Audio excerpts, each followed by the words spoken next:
হঠাৎ করে সার্চ সমস্যায় দুর্ভোগ। সারা বিশ্বেই কারিগরি দুর্ভোগের মাস যেন ডিসেম্বর। সে কথা আরেকবার প্রমাণ হলো। এবারে বিশ্বের বড় দুটি পরিষেবায় ত্রুটি শনাক্ত হয়েছে। ঠিক কী কারণে এমনটি ঘটেছে তা এখনও খোলাসা করেনি কর্তৃপক্ষ। তবে প্রায়ই এমন সমস্যায় ভুগছেন গ্রাহকরা। অভিযোগে এমন কথা বলেছেন হাজারো গ্রাহক।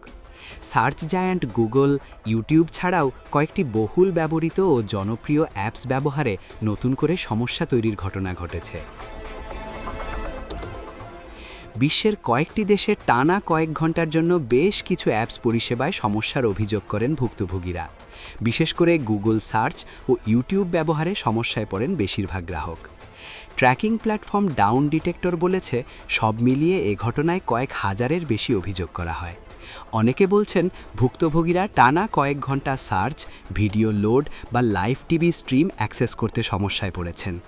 অনেকে অ্যাপস ব্যবহারে সমস্যার অভিযোগ করলেও গুগল কর্তৃপক্ষ এখনও সমস্যার প্রকৃত কারণ সুনির্দিষ্ট করে কিছু বলেনি। অন্যদিকে সৃষ্ট সমস্যায় পরিষেবা কখন স্বাভাবিক হবে এ বিষয়ে তাৎক্ষণিক তেমন কোনো আশ্বস্ত বার্তা জানায়নি। এতে ক্রমাগত বেড়েছে গ্রাহকের অভিযোগ আর দুর্ভোগ। কিছু দেশে এখনও ইউটিউব সমস্যা নিয়ে অভিযোগ জমা পড়ছে। এদের মধ্যে 50% গ্রাহক সার্ভার সংযোগে সমস্যার কথা উল্লেখ করেছেন। অন্যদিকে 30% গ্রাহক বলেছেন ওয়েবসাইটের সমস্যার কথা। একই প্ল্যাটফর্মে ভিডিও স্ট্রিমিংয়ে সমস্যায় পড়েছেন 13% গ্রাহক। সমস্যা শুরু হয় ইউটিউব, গুগলে কিছু সার্চ করলে তা হ্যাং হয়ে পড়ে, ফল আসে অনেক বিলম্বে। অনেক ক্ষেত্রে এসব প্ল্যাটফর্মের হোম পেজ লোড হতে দীর্ঘ সময় নিয়েছে।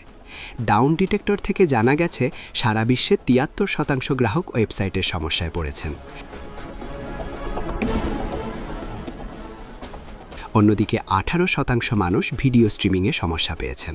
ইউটিউব অ্যাপে সমস্যায় পড়েছেন 9% গ্রাহক। বিশ্লেষকরা বলছেন, অনেক ক্ষেত্রে একই সময়ে অতিরিক্ত চাপ তৈরি হলে হ্যাং আউট হয়। কিন্তু এমন সমস্যা দ্রুত সমাধান হওয়ার কথা থাকলেও এবারে সমস্যা দীর্ঘায়িত হয়েছে। প্রিয় দর্শক, বিষয়টি নিয়ে আপনার মূল্যবান মন্তব্যটি কমেন্ট করতে ভুলবেন না। পরবর্তী আপডেট পেতে চ্যানেলটি সাবস্ক্রাইব করে আমাদের সাথেই থাকুন। ধন্যবাদ। এসকে টিভি বাংলা, সাথেই থাকুন।